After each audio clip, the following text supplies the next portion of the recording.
Saya masih menggunakan file yang sama untuk menunjukkan betapa pentingnya menggunakan style dalam menyunting teks.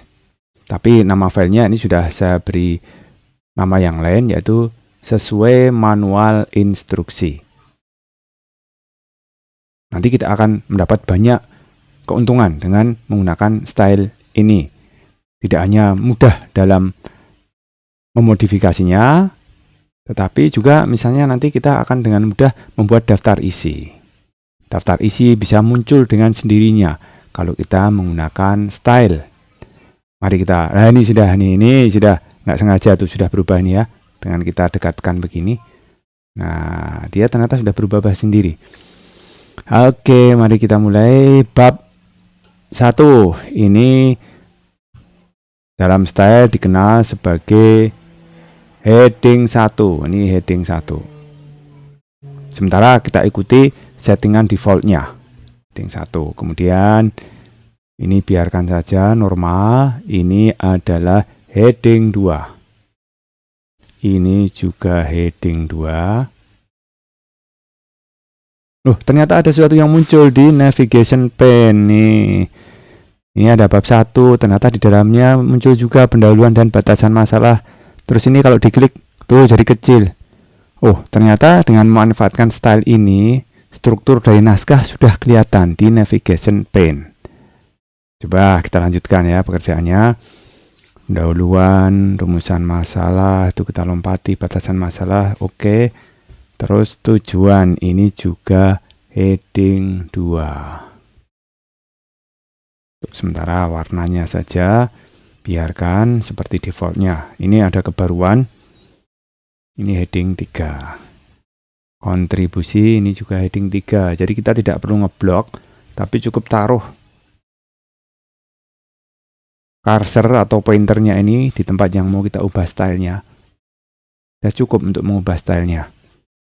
Populasi begini. Tuh di navigation pane terus bertambah lagi.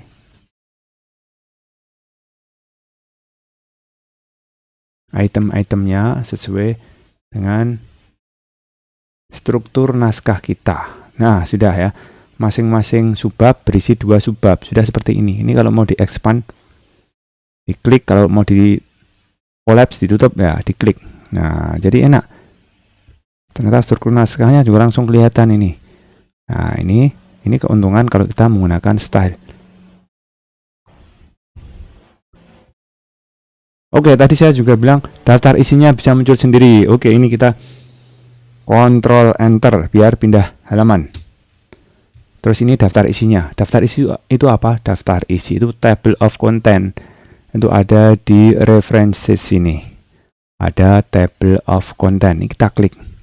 Kita pilih mana format yang mau dipakai. Asal saja misalnya ini. Nah, ini sudah langsung otomatis keluar daftar isinya. Kalau kita ingin menyegarkan atau merefresh halamannya, karena siapa tahu nanti halamannya bertambah, kita tinggal klik kanan. Terus update fill, nanti dia akan menyesuaikan halamannya. Nah, ini kita buat misalnya saja pura-puranya halamannya jadi banyak gitu ya. Tujuannya ini terpisah di halaman berikutnya. Nah, gini manual sementara nggak apa-apa. Kontribusi biarkan. Oh, ini tujuan tadi. Sebentar. Oke ya, biarkan aja. Terus di sini kebaruan misalnya juga pindah halaman. Nah, pindah begitu sehingga total halamannya ada 4. Apakah daftar isinya mengikuti? Pasti mengikuti. Kalau belum mengikuti ya sabar. Kita klik kanan saja. Ini belum ya. Kita klik kanan saja. Terus update fill. Kita pilih mau semuanya atau hanya angkanya saja, halamannya saja. Kalau memang semuanya ya ini. Misalnya sampai judul-judul subbabnya berubah. Nah, ini update entire table. Kalau ini hanya halamannya saja, kita pilih kemudian kita oke. Nah, ini sudah menyesuaikan nomor halamannya. Itu kemudian yang kita dapat kalau kita menggunakan style.